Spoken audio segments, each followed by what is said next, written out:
and welcome back to the reading of Race the Wild Rainforest Relay. Today, I will be reading Chapter 4, which begins on page 44. As we set a purpose for reading, when the red team reached the rapids, how did the author help the reader understand it was a dangerous situation? So be thinking as I read. Page 44. Everyone went silent. Russell didn't even blink. Having his best friend swoop in and steal the red team's shot was bad enough, but getting squeezed to death by an anaconda would be so much worse. Russell looked down. He could see the green and black pattern just below the water's surface. The snake's body was as thick as his thigh.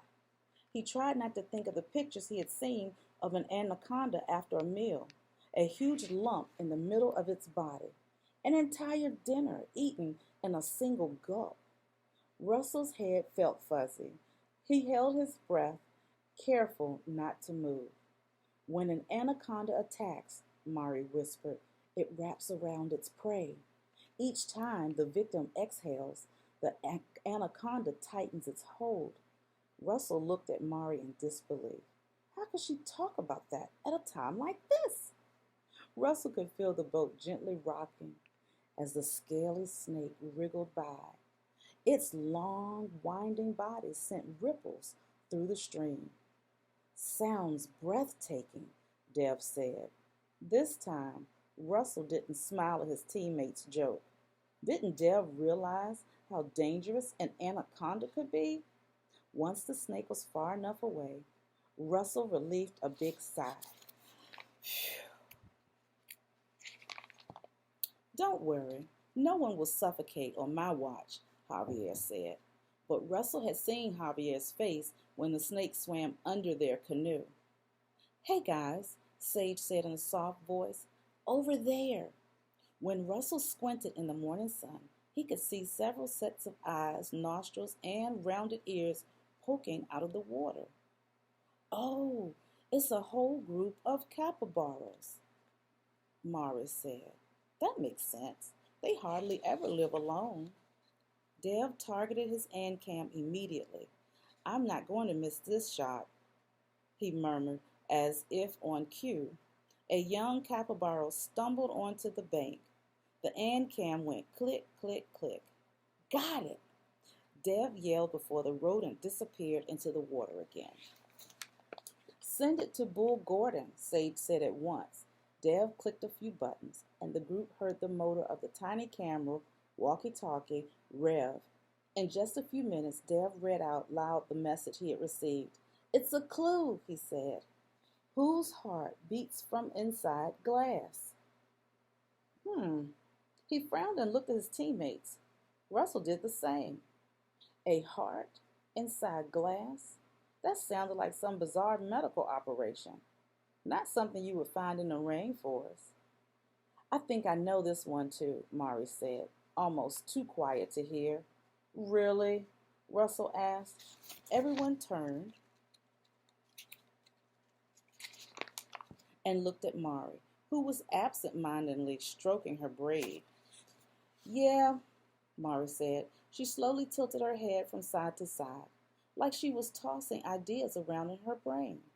I mean, it's a tricky clue, but there is the glass frog. It lives in the rainforest. A glass frog. Dev questioned. Mara shook her head. Not real glass. It just has nearly clear skin on its stomach, so you can actually see its heart and organs. That's it, Sage announced. I'm sure. So where will we find one? Near a stream or the river, Mari responded. Okay, then let's keep an eye out as we go downstream, Sage declared. I don't like that the green team is so far ahead. Russell eyed Sage.